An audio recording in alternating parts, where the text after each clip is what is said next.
Hi, Clutter Fairy fans. This is the Clutter Fairy Weekly for September 30th, 2025. I'm your co-host, Ed Gumnick, and I'm speaking with Gayle Goddard, certified professional organizer and owner of the Clutter Fairy in Houston, Texas. Hi, gang. Clutter Fairy Weekly is the webcast and podcast that digs deep into the clutter that piles up between you and the life that you want to be living. We explore the habits and behaviors that lead to clutter, and we suggest strategies to slow the accumulation, reduce the collection, and comfortably manage the stuff we decide to keep. If you're new to our Zoom meeting, we want to let you know that you can share your questions and comments via the chat feature, and I'll try to make sure Gayle addresses them before we move on to another topic. You can also use the raise hand feature if you'd like to ask a question or make a comment yourself via audio or video. And we are streaming the webcast live on Facebook, so you can share your questions and comments there, and I'll relay them to Gayle. Hi, Facebook. We're going to start by talking about last week's Weekly Tittle, which was called 5-Minute Habit Formation. The assignment was to add a 5-minute maintenance habit to your daily routine to stem the incoming clutter in a problem area. Mm. Let's hear from our participants in Zoom and on Facebook. Who cultivated a new clutter prevention habit this week? Please let us know in the comments. Frequent participant and commenter Ginger posted a YouTube comment sharing her takes on several of the 5-minute habits we suggested in last week's show. Here's one of Ginger's routines. Dishes. Clean dishes are put away while I'm waiting for my coffee to brew. Mm. On days when I just don't want to do it, I'll tell myself, I'll just put away cups and bowls stored above the coffee pot. That action usually has me go ahead and finish the job. If it's a big load, I put the dishes on the counter near the cabinet where they're stored. Then once the dishwasher is empty, I go around and put them away. I realize I'm separating the actions, clearing the dishwasher, putting away the dishes. Ginger is really doing so many things right there. She's created a powerful habit for herself by linking the task of unloading the dishwasher and putting away the dishes with the established routine of brewing her morning coffee, which we all stand at the coffee pot and patiently wait for it to brew. Since these tasks are both taking place in the kitchen and they both fit logically as morning routines, there's a highly likelihood of successfully linking these habits together so that one will naturally lead to the other. She allows herself the flexibility to handle only part of the dishwasher chore on days when she feels resistance, but she also takes advantage of the fact that getting started is the hardest part of the most tasks, and it's often easy to keep going and finish the whole chore once she's built some momentum.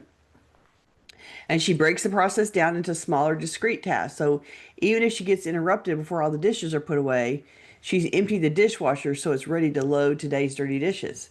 Great work. Good job, Ginger. And thanks for sharing your routines with us.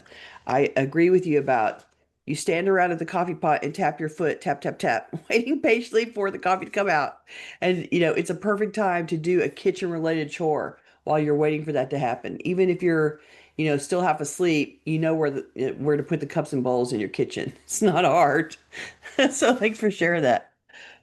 M says, I worked on Take It With You, grabbing whatever needs to go the same direction I am Ah, going. good job. Did you feel like you got some movement happening? I think it's really important when you think, no wasted trip and you manage to take things back and forth where you want them instead of leaving them parked somewhere weird. And so, good job. I mean, it's a constant chore of resetting things, but it sounds like you added a habit that's going to be useful for you. And Okay, Anita yeah, has her Anita, hand up back there. go ahead, Anita.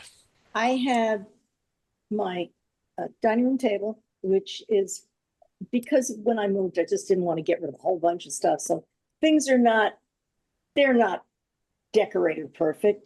And I had this table is a butcher block table, which doesn't look anything like my fancier furniture that's kind of surrounded. But it Right? was the butcher block table, the bar to the left, the end of the kitchen counter to the right. And I conquered the mail habit that I was doing already. Yay. The problem I had was I was still collecting stuff on the end of the counter, and that was because it was collecting on the table, and that was because I realized I really didn't like the way my table looked. And I put a Okay. tablecloth on it, And I remembered I was doing this a while back. I don't know why I stopped using a tablecloth.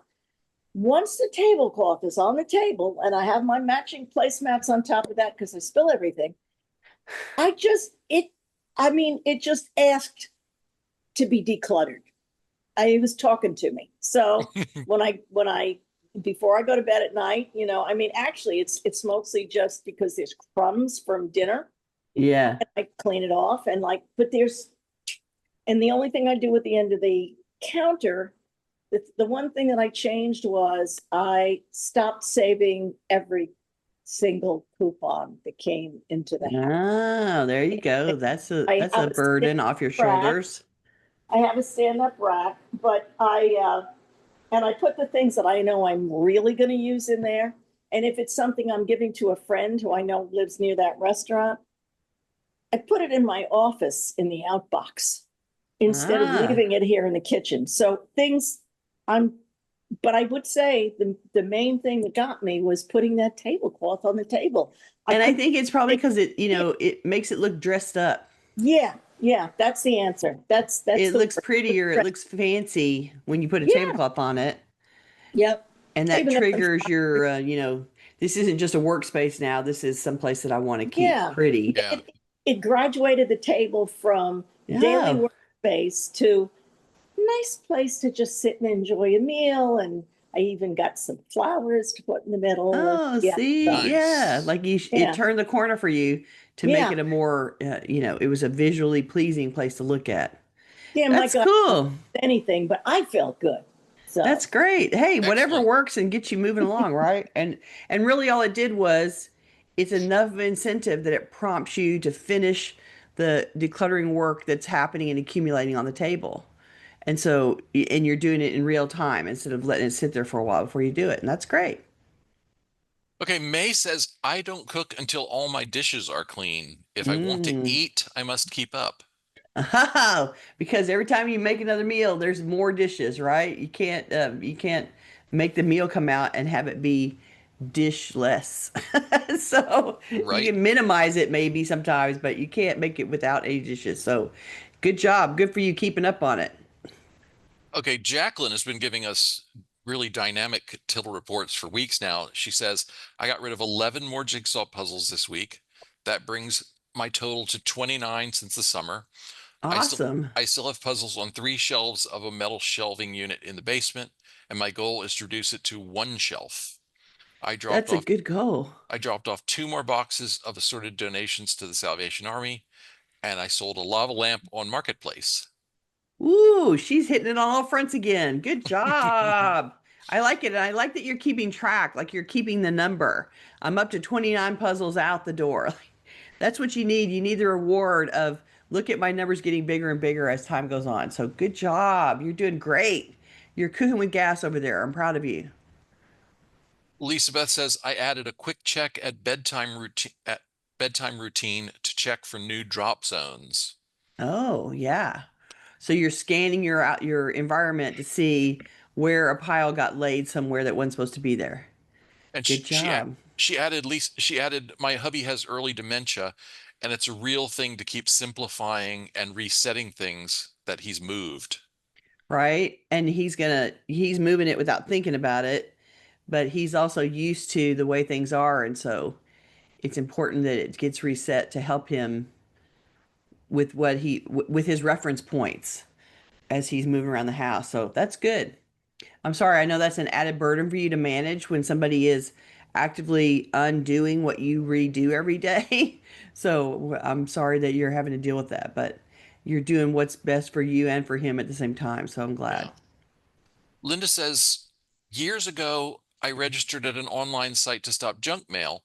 It was remarkably, but not perfectly effective. I Mm. recently moved and the junk mail restarted almost immediately. So this week I looked up how to do this again and managed to complete the task. I'm hoping to begin seeing less junk mail soon. The site I used was dmachoice.org, and Yeah, direct marketing. yeah, and she gave a longer URL than that. I'll put that in the show notes. Um, it costs $6 for 10 years. That's pretty good. I think, a reduced junk mail for $6, not a bad thing. Yeah. Good for All you. right. Good for you. If you just moved, like you can cut it off at the pass. So you can, before that address gets linked to your name very much, you can shut it down quickly. So good for you for jumping right on Okay, since we have 26 topics to talk about today, we better get to it. it.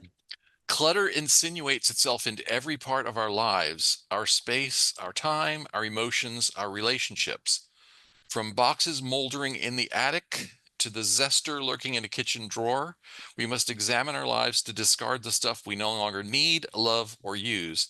Today, we've set ourselves another alphabet challenge to identify and discuss an organizing concept, issue, or tip for every letter from A to Z. And let me share the PowerPoint again, Here comes the PowerPoint. I'm making going sure to I'm be a grabbing little box in the corner now. right. Is that the one that moves? Look at that. There, sure enough. Okay, Only so I moved too early. that's okay. It's not a problem. So I guess that the PowerPoint will be available, like the people that are in the Zoom room can see it, but I'm Right. not sure that you can see it on the You, YouTube video. no, you should be able to see it on the YouTube video. Okay, all right, cool. Yeah. That's great. If that's true, that would be lovely. Okay, so we regularly discuss really heavy topics on the show, like major life changes and disability and divorce and how those life situations affect clutter management. Sometimes we need a more lighthearted break. And since it's been almost 200 episodes since our last alphabet challenge, we thought it was time again to be a little silly. So here we are with the revised A to Z decluttering and organizing list for you, starting off with A is for algorithm. We often talk about algorithms here at the Clutter Fairy. You can set an algorithm to help you decide how many items of any type you keep, or how often you go through things for filtering, or what parameters you use to decide what you're keeping. There are no rules or judgments in an algorithm. It's just a pathway, just a method devised by you as a means to an end. Set the algorithms that work for you and help you manage your space's context. B is for bookshelves. Thank you. Sorry. Flip. There we go. I'll get the Bookshelves hang of it. bookshelves are so helpful to store books and not so great for storing other things. Check out your bookshelves and look really closely at them. Do the books fit or are they crowded in there and all scrambled? It's time to straighten them out and filter the collection so the books fit better with room to spare for anything new that's coming in, because you book readers are always adding new. Are there other things on the shelves like piles of paper or a bunch of small items strewn across the shelf surface? If you have loose things on the shelves, it's time to look for containers to hold the items instead, so that those containers are on the bookshelves and not just a little small row of, chaos sitting on the shelves. And that Not the takes best us use of it. and that takes us very smoothly to containers. Containers. That's true. So C is for container. When we reviewed Dana K. White's book a few weeks ago, we talked about her container concept. It's a clutter management technique. So you pick a container for a collection of like items. You can keep what fits the container that's designed to fit where you want to park it. Use the container as an already determined parking space as a limit to what can stay of the collection you want to store in it, so that you have one space with one container, and that container holds the amount of t-shirts that you're going to keep, and that's as many t-shirts as you're allowed. Use that concept to help you manage your stuff. Well, the container concept is a good approach to the aforementioned bookshelves as well. Mm-hmm. Establishing that the number of bookshelves you already own is going to be the limit for your book collection Right. is a great parameter to Yeah, the measure. bookshelves are the parking space, Yeah. and that's a finite parking space. And when those parking spaces are full, your collection's at its limit, and you have to start filtering. And I invariably get asked, "Should I get another bookcase?" No, no, you shouldn't. You should not get another bookcase. You should start filtering. That's what we're gonna say. Bookcases, they have a big presence. They're full, they're tall, they take up a lot of wall space. They are a presence in your house. And so managing those bookcases is important. M says, I'm using the container concept for packing for a trip too. Oh, good, right? It has to fit in what you're taking with you. Exactly. It's not about adding more luggage to take. It's about deciding what luggage you're willing to manage and making your travel contents fit that. Absolutely true. Good job. D is for downsizing. This is a specialized move that most of us work through later in life. At some point, the large family home is too much to manage. We don't have the capacity or the inclination to keep it up. And so we have to shrink our clutter to fit into a much smaller house. It's really an estate sale before you've actually gone. A greater than 50% reduction of ownership to fit a new lifestyle. It's a lot of work, but also very freeing if you can do it. Lots of people are afraid of it, but if you do it and you're on the flip side, you're amazed at how light you feel when you're done. Okay, next is Flipping. E is for enough. This is a pivotal question to ask yourself about everything you own. Based on your means, your living situation, your storage and display spaces, filtering any collection of items for what is enough for your space is a basic decluttering technique. Everything should be filtered against what is enough for the parameter of your space and your needs. You don't need to keep way more than will actually fit in your home or way more than will actually fit in the container you've designated. When you reach an amount that fits in your house and your lifestyle appropriately, and it goes with your means and your storage and whatever alternative storage you have, then you have enough. It's enough. And it's a good parameter to, yeah, I could keep collecting and I could collect 500 of these things, or I could decide that, 30 is enough because that's how much space I have. since grocery prices have been so outrageous, Mm. Jaime and I have been doing a lot of our shopping choices based on what's buy one get one, because our Ah, our grocery store always has some stuff that's buy one get one. And so we have a list of things that we're always checking at the grocery store to see if they're on sale, and that's the only time we buy them. But then that means that sometimes you end up with 4 boxes of grape nuts, which is way more than enough. But where we balance that out is we have a whole lot of other categories in the pantry where we it's sort of we go with a more lean approach.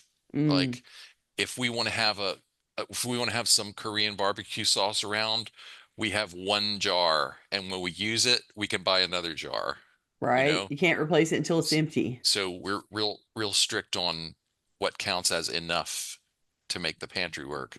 Good job. And to not overstuff it, right? Couple of comments. Oh, Paula says 0 boxes of grape nuts is enough in my home. Yeah, it seems like people either love or hate grape Hate grape nuts. Those nuts. are the It's only two true. choices. Some comments on bookcases. Brenda says, I got rid of 4 wall bookcases and kept a half Ooh, size bookcase. Yes, just the one. that is a major container downgrade. That's awesome. You really gave up some real estate for books and made it into a much smaller container. Good for you. And she added the desk and bookcases took up the whole room. Now it is a guest room with a futon. Oh, look at that. There, see, you repurposed the room to something else. And Good job. Susan said, I love books, and though I've managed to thin them out, I'm actually considering getting another small bookcase. It Uh, doesn't have to be just for books. It would be great for other random, currently homeless things. Haven't okay. acquired haven't acquired any new storage for ages. Then I would consider, what containers do you want to sit on that bookshelf that's going to hold the other stuff. Books will fit on a bookcase, and the way that it's designed with flat shelves, books sit on it and it's no problem. It's when you start putting other stuff on it that it becomes more of an issue. So if you think about acquiring the bookcase, also think about acquiring some containers that will fit on the bookcase to hold the other stuff you're referencing. Okay, let's move on to F is for fire hose. This is a Clutter Fairy metaphor for the continuing stream of things coming into the house. Sometimes it's the paper flow coming in the form of mail, or the constant deliveries coming from active online shopping, or the overflow of stuff in the closet from shopping for clothes so often. If you're dealing with a cluttered space, you have to handle the existing overflow of stuff, but you also need to modify your habits that are creating a fire hose of stuff incoming currently. No point in just working on the existing backlog of clutter. You also have to turn off the fire hose of new things incoming to truly transform your space. Let me share a comment. Okay? This one refers back to enough. Terry says, I recently heard the saying, enough is a feast, or a variant, enough is as good as a feast. Mm. I hear it going through my mind when I think about acquiring in an area where I have enough. I'm looking at you, crafting supplies. Crafting supplies are the last frontier about enough, and deciding that you have enough things to play with for your actual lifetime is a mature place for a crafter to arrive. Like, surely I don't need to keep buying at the same rate because I have enough and I haven't even begun to make a dent in it. And if I keep crafting until I die, I will still have supplies left over. And so I can dial down my acquisition speed a little bit. Been there, done that. Okay, G is for. G is for giving stuff away. This is an obvious one, right? If you're trying to handle a cluttered space, the biggest thing you'll be handling is removing the excess that you don't want to keep. Finding an easy way to give things away to a charity that you feel good about is an essential part of the process. We all have to create an output, a removal process, and have those things removed to some place that we feel good about. So figuring out what your preferred method to give things away is an important process for getting your space under control. H H is is for for. habits. I think this is Ed's favorite topic is habits, I do like to talk about habits. Habits are fascinating. It's, right? human behavior in its tiniest units. Right? And whether we have control of it or not, right? Yeah. So we've done a bunch of shows about starting new habits. Every declutter job will show you what habits you have that aren't supporting an organized space and what habits you need to develop to help you maintain that organized space. Just know that your habits impact your ability to maintain a space, and you'll need to create habits to support your organizing goals to replace the habits that have sabotaged your organizing goals in the past. Well, I loved what Ginger had to contribute on the Mm-hmm. subject of her habits. That we've talked specifically about the tiny habits, uh, philosophy, I guess you could say, or strategy Mm-hmm. from Dr. BJ Fogg. This idea that your habit should be linked to related behavior. To cultivate a new habit, you can link it to an existing habit that you're Mm-hmm. already successful with. So if you're somebody who struggles with keeping the dishwasher empty, Gayle, um, Right. but you're, absolutely religious in your preparing coffee in the Coffee morning, consumption, that is true. linking your new dishwasher habit you want to cultivate to your existing coffee pot habit is a great strategy. They're close together in physical proximity, and they're also they're kind of thematically related. Right. And that's a great way to start a new habit. It's a recipe for success. Yeah, I mean, I think really it doesn't even have to be a related idea. It just has to be related in proximity to Yeah, where if you want yeah, the if habit it's to unfold. And so, right. Yeah, it can be either, physically close or psychologically close. If it's yeah, something yeah, that yeah. is easy to connect in your mind, that will work. And if it's easy to connect in your space, that will work. Yeah, both ways. Exactly. And I is for. I is for incapacity. Some life circumstances create physical or mental incapacities. Maybe you have an accident and something's broken. It's hard to get around with a cast and makes managing your space really difficult. Maybe you get COVID and have brain fog for 3 weeks. It's really hard to focus and function when your mind is foggy. We can't predict when life is going to interrupt us and we lose our usual function and focus. Just know that if and when something happens and you're incapacitated in some way, you can modify your processes to work at the speed you've got until you're improved. All things count. And even if your abilities are changed, you can still work on your project in some way within your new limits and ask for help when you need it. And you know what I think of when I talk about this, Ed? I think of you when you had your lenses replaced, your Hmm. eye Well, work done. my detached retinas actually. Yes, Yeah, it yes, was yes.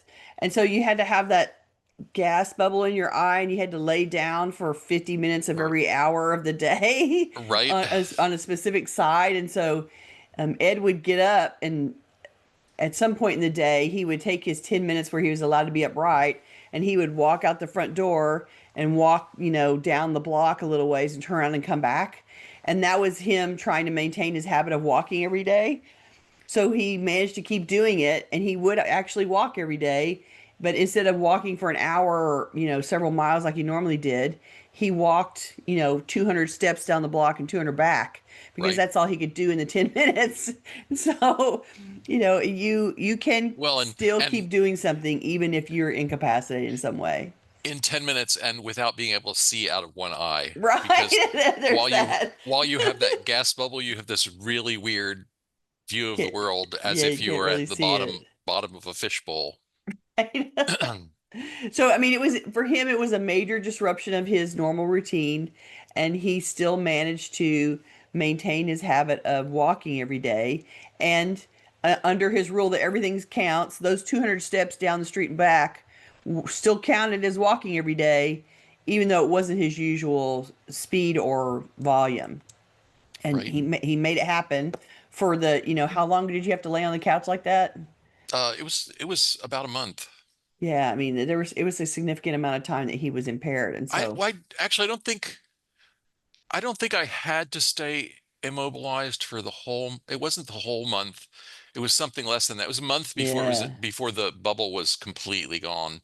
But I So remember you being on the but couch for it a was at least a while, couple of weeks. Yeah. It was a long time. right? Yeah.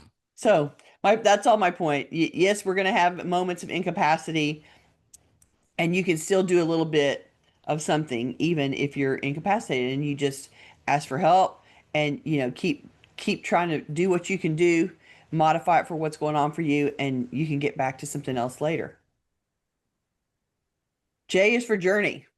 We often want a quick turnaround to our organizing project. No one wants to spend forever trying to declutter and organize the space, but the process is more a journey than an appointment. You're going to spend some amount of time reclaiming what's out of control, and the more chaos, the longer the recovery time. So plan for the long term journey instead of a fast sprint. Then you won't get frustrated before you've gotten to the end, and you won't have to judge yourself for not fixing in a weekend what took 5 years to build. Just a reminder. Okay. K is for keep toss decisions. These are the fundamental central choices that we make to begin the process of clearing our space. The basic question you're asking is about every single item is in your house, are we keeping this or are we tossing this? You remember we've mentioned decision fatigue before. The weight of dozens or hundreds or even thousands of keep toss decisions is why decision fatigue happens. But the difficulty of these choices can't be avoided if we want our spaces to support our lives. You're going to be making keep toss decisions forever. Well, I also, this one also, when you uh put this one on the list, it also made me think about Dana White again and her her questions, her two questions. Mm, Um where does this where does this thing go? Or where would I look for this thing? yes, And would I even know I had this if I, would I even know I had one of these if I went looking for it?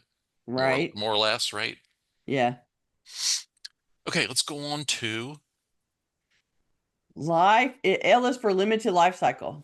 So by life cycle, we mean all the phases that stuff goes through from the moment we start thinking about acquiring something through shopping, the purchase, the period of infatuation with a new favorite, active use, storage, and then the period of disenchantment when a thing falls out of favor and it is eventually ready to be disposed of. Everything we own has a life cycle that starts out as a fresh object and that object runs out of usefulness at some point. It usually happens much sooner than we prepare for it to run out. Clothes go out of fashion, shoes, soles get worn down, a house decoration stops seeming appealing to be used sooner rather than later. Most of the objects you own don't have an infinite life cycle. They stay functional and useful for some time, but they start to deteriorate and fall apart while stashed away in a closet or a box in the garage. Just because you keep it doesn't mean its life cycle is for however long you store it. It's that there is a life cycle for the item that is not correlated to how long you keep it. So it's just a point of reference to think about in terms of you may still have kept it for 30 years, but 30 years down the line, is it still able to function in the way that um, you used it when you originally bought it? And I'm going to guess most of the time the answer is no. Okay. M is for momentum. Most of the time, starting a project gets you going and builds momentum to keep going. Each next step completed reinforces the momentum you've started rolling. Just take those first few steps, take as a small bite as you need to get yourself into motion, and then repeat. Let the momentum build from those strung together steps forward, and soon you'll be seriously moving along. We've all had that experience of, I can't, okay, and you take a step, and finally you are in motion. And building momentum is just stringing those steps one at a time. This is this is another one I want to, sort of thank Ginger for her contribution, because she sort of made a point in there about momentum. She says there are Mm. days when I don't feel like putting away all the dishes, so I allow myself to just put away this one group, Yeah, the this one cups and bowls. category, the cups and Hmm. bowls that go over the coffee pot. Right? But then she finds that once she's going, it's not that hard to keep going. That's it. Once she does one of pieces of it, one category of it, it's enough momentum to keep her rolling. And this is true in so many areas of our lives. Like, Hmm. like there are days when I do not feel like going for my swim. And so what I tell myself is getting to the Y and to to the pool is 50% credit. You get Right? 50% credit for getting yourself there. Just for getting in the building, right? Yeah, you get another 25% credit for changing in your swimsuit, taking a shower, and going down to the pool. And then the other 25% is actually doing the exercise. But there's so many areas of our lives where if we can just get a good start. So, Hmm. allocate 5 minutes if that's what you feel like you can do, or 10 minutes if that's what you can feel like you can do on your organizing project. Mm. And maybe you will have some momentum and be able to keep going. Or maybe it will just make it that much easier tomorrow. Right? And if you get momentum and your momentum lasts 30 minutes, it's still 30 minutes you didn't have before you started. So it's still all those increments add up. And if you can just get yourself in motion for, a half an hour, it'll be better than you had at the beginning of the day. And it's worth the effort. Um, M says Aslet used Swiss cheese method to start momentum. I'm not have we talked about We'll have to I'm look not that up. Aslet, I'm not sure. You only have to do a tiny chunk at a time to take a whole out of the work. That's So that's the true. Swiss cheese I got it. method. That's awesome. Moving on to N. N is for need, as in I might need that. We keep lots of items we might need someday, but remember, you can't store an endless supply of stuff against every possibility that might arise. Sometimes we have to make a brutally honest assessment of whether the need we've used to justify keeping something, is real and immediate and important in relation to the other ways we could use our space and time. We all justify keeping stuff because we might need it someday, but you all know where that rabbit hole leads because you're all in this room because of that. I know right now. Well, and we casually use the word need to Hmm. refer to, you know, what do we want to call this guy here, this dog here? Fido. Fido needs some new dog toys. Well, no, he doesn't. He needs food in that bowl. That's what he needs. Right? He wants 12 more dog toys or another can of tennis balls. Or he wants to be fed twice instead of once because he's sure that he's starving even though he just ate. Right. So it's important for all of us and our pets to distinguish between need and Need and want. want. Yeah. 100%. You're right. Okay. O is for options. There's more than one way to organize your things, to store your things, and to use your things. You can do what works for you. Don't worry about finding the exact right method. Find a method that you can do that you are ready to execute. Pick among a million options to solve that organization issue you're working on, and what works for you is the right answer. There are so many ways to do it, and despite the fact that everybody says their way is the way, I'm going to tell you that's not true. There's a million ways you can do it, and you just have to find the one that you find appealing, you find yourself willing to do, and you're willing to keep up with, and that's the one that matters. Okay. Pat from Michigan reminded me that uh, Aslet was the author of Clutter's Last Stand. Oh, gotcha. Okay. We'll have to I knew take a that look at name that sounded one. familiar. It's been a while. Yeah. That book was out in Yeah. the 80s, maybe. It's been around. Okay. What's next? Flip There the we are. stage. Okay. P is for procrastination. Everyone's bad habit. We all stall out of fear or disinterest or avoidance. But if the goal you have is important enough to you, then climbing over your procrastination is important. Be afraid, but do something anyway. Think that you'd rather avoid dealing with this, but do it anyway. You're trying to make your own life better. At some point, you have to step off procrastination and start getting in action. Make the choice for the betterment of your own life. And I wanted Ed to step in here and explain why procrastination got a little tree frog in the window. Well, there was a book about procrastination that came out a few years ago, maybe a decade or two ago, actually now, called Right? Eat the Frog or Eat That Frog. Um, and Oh yeah, Elizabeth said. it's based on a quote that is probably apocryphally attributed to Mark Twain about um, if along the lines of if the hardest thing you have to do today is eat a frog, eat that frog first. Right. Do the things So that most unpleasant first. yeah, do the most unpleasant task first. That's the idea of eating the frog. There you go. So it's a veiled reference to eat the frog metaphor. Yes, exactly. It's a very cute little tree frog nonetheless. Well, and procrastination is a really difficult topic to Uh, illustrate. So right? that's why we went with the To frog. visually represent. Yeah. Clever. Thank you. I mean, we all know what procrastination looks like in our own homes, but you don't really want to see more giant stacks of paper, right? So we went with the cute green tree frog Cute instead. frog. Exactly. Thank you so much. Okay, Q is for questions. You're going to develop a series of questions to ask yourself as you make keep toss decisions. Those questions will reflect your values, what's important to you, what space you have, what your priorities are, what your living situation is. Choose the questions that help you stay true to what you find important while allowing you to gain control of your stuff and space. We get asked about what questions we should ask ourselves to filter. And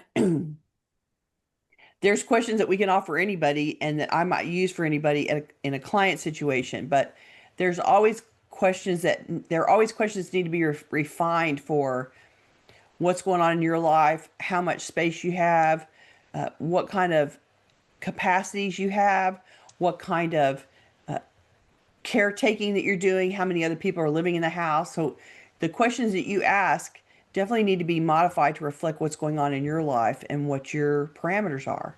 And figuring out what those questions are to help you support your lifestyle and gain control of your stuff will be really helpful when you figure out the questions work for you. Deborah says, go, I don't agree with the eat the frog idea. I can't eat frogs without having dealt with the many things first, then frogs can be eaten. I do understand that. I Some people do it backwards, and the right? truth is, I do not eat the frog first in scheduling my day. I eat the frog after I do the small habits that um make me feel like I'm off on the right foot for the day. Mm-hmm. Like the first morning writing and organizing my to-do list for the day. I've never been one of those people who can organize the to-do list the day before. It just never makes sense for me that way. And Yeah. so that has to be in front of eating the frog. But get And to I the have to frog as say, early in the day as you can, right? right? And because I'm not cooking with gas until the afternoon, I'm not a morning Oh, person. right. Yeah. So trying to do a frog first thing in the morning, that's a no-go for me because I'm doomed to failure. My brain is not turned on yet and there's nothing to be done. So I've always been somebody I get more done post lunch. And Yeah. so that my heavy lifting happens in the afternoon for So sure. for Gail, we must modify it to eat that frog right after lunch. Right? It's Exactly. Susan says if the task is to eat two frogs, Ooh, eat the bigger frog first. right. Eat the frog with the screaming deadline. Right. That's the one. Okay, moving on. Okay. R is for reflection. Your home will be a reflection of how you spend your time, your money, your focus, and your physical energy. Look around at what's reflected by your home. Does it reflect that you don't face your chores well? Does it show that you shop way more than you have resources or storage capacity? Does it show the change in your lifestyle from working to retired, from living single to married with kids? Does it show that you hate dealing with the mail? Check out what your space says about your time and attention. It'll show you where you can focus for improvements in your space. S is for safety. We don't always realize that our cluttered space is affecting our safety, but if pathways are not clear or are very narrowed down, we've made the space less safe and created tripping hazards. If exits and windows are blocked, we've made it hard to escape in an emergency. If we don't churn our pantry contents or our fridge contents, we might be poisoning ourselves.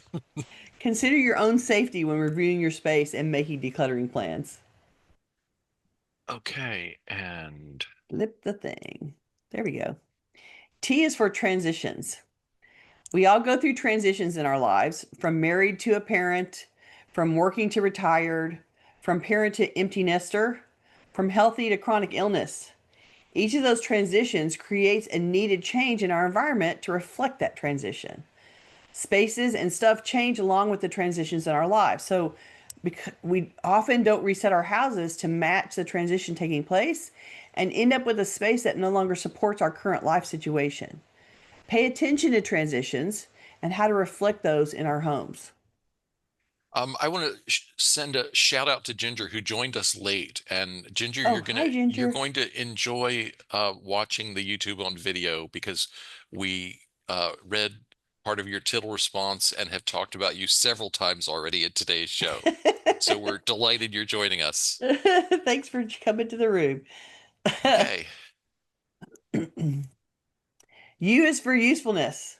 We all want to keep useful things, I get it, but no point in keeping useful things that we aren't going to use. Just because it's useful doesn't mean it's useful to us.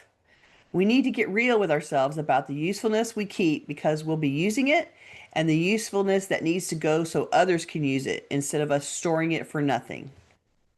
Don't you love the Swiss Army knife with all the it's a very useful little knife. Okay, let's go on to V is for virtual appointments. Virtual appointments with a professional organizer is a great way to improve your organizing results. A professional can help you plan, point out the best pathway to take, which steps in what order to take. They can suggest layout changes that might help, repurpose some things that you already have, and give you an idea of when it makes sense to ask for outside help to physically come to support you. A virtual appointment will give you some accountability for your commitments and help you keep moving forward on your project. It's worth considering adding an appointment to your budget, especially when you feel overwhelmed with your organizing project. all right, let's go on to W. W is for wishes. We wish we were thin again, or still doing that hobby, or still in that relationship. We all hold on to wishes for things that are no longer real for us. And in that wishing, we keep things that remind us of what used to be true. But our spaces can get drowned in the reminders of wishes and impact our ability to enjoy what's true now, our current life. We may wish something was still true, but drowning in stuff from a former life just buries our current life instead. Better to release some of those old wishes and focus on reflecting what's good and real about life right now and make space for some brand new wishes instead. All right. X marks the spot. Everything we decide to store and use in our place needs a parking space. If we want to be able to find it quickly and put it away easily after we use it. Whatever you're keeping for whatever reason needs a permanent parking space for it to reside. That's why when your home is smaller and has less storage room, finding the parking space for everything is a challenge. Figuring out that space for everything figuring out that space for everything is a big part of recovering your home's organization. And what about why? Y is for yes. If it's not an enthusiastic yes, then it's really a no. If you don't feel immediately that it's a keep for you, then it's most likely a no, and you can use that as an algorithm if you want. Learn to recognize your hesitation to say yes as an indication that you're really just trying to find a way to keep it when you don't actually care about it. Keep the definitive yes items and skip the hesitation items. And finally, This is an Ed-centric one. right? Z is for Zester. A zester is our example of a single function kitchen implement. As a general rule, we suggest you avoid single function kitchen implements unless there's absolutely no other item in the universe that could serve this function. You use this tool very frequently, such as a yogurt maker for someone who makes yogurt every week and eats yogurt every day. The tool in question is beautiful to display, such as a KitchenAid stand mixer, so you keep it even though you use it infrequently. It has some special significance for you, like it's an heirloom or a gift from someone important, or you have a spectacular amount of kitchen storage space. I suppose a zester could be a frequent use item, but I'm guessing not unless you're a cook. I may have a zester, but I'm never using it. So if it's a kitchen gear item, it's a kitchen gear item that I can skip owning because I'm not ever going to pull it out. And single use tools are not restricted to the kitchen. And Mm, so I'm kind of giving you a preview of the tittle, but um, you probably also have single use tools or equipment in your art and craft supplies. You may mm, have them in your toolbox or on the tool bench in your garage. And if something clothes. really only serves one use and you don't do that use very often, you might consider letting it go and just rent one when you need it again. Right? Rent Or one figure out or another to solve the borrow problem. one when you need it again.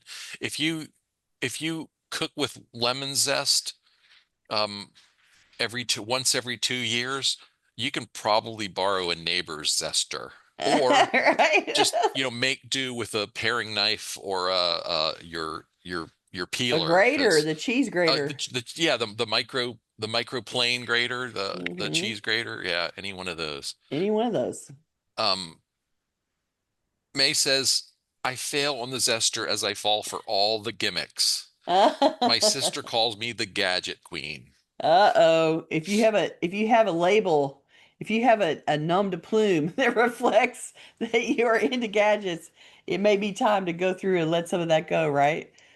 I can see that's an area you might want to filter. Oh, that's funny. Okay, let's talk about next week. Okay. I'm going to unshare that so I can see some other things on my screen again. And I want to talk about actually the coming weeks. We will be back next week at the usual time, Tuesday, October 7th at noon US Central Time. The main bedroom should be a quiet, peaceful sanctuary where we recharge ourselves and enjoy intimate moments. But when clutter invades, visual distractions and mental noise can drain our energy and diminish the quality of our sleep. And Mm-hmm. if your sleep isn't good, the rest of your life isn't going to be that Ain't great. nothing good. Right? Next week, we're going to offer strategies for transforming your primary bedroom from a stress-inducing mess into a tranquil refuge. There So you join us go. October 7th for From Chaotic Hiding Place to Peaceful Retreat, the primary bedroom.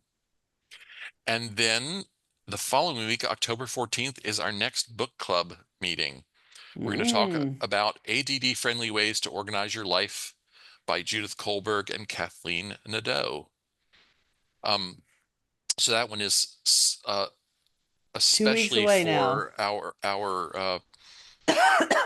Our ADHD our audience. ADHD audience, yeah, our audience members who've been diagnosed with ADHD or ADD before that. Mm-hmm. The book refers to ADD friendly, but they make it clear that they're talking about ADHD as well, which is the newer diagnosis.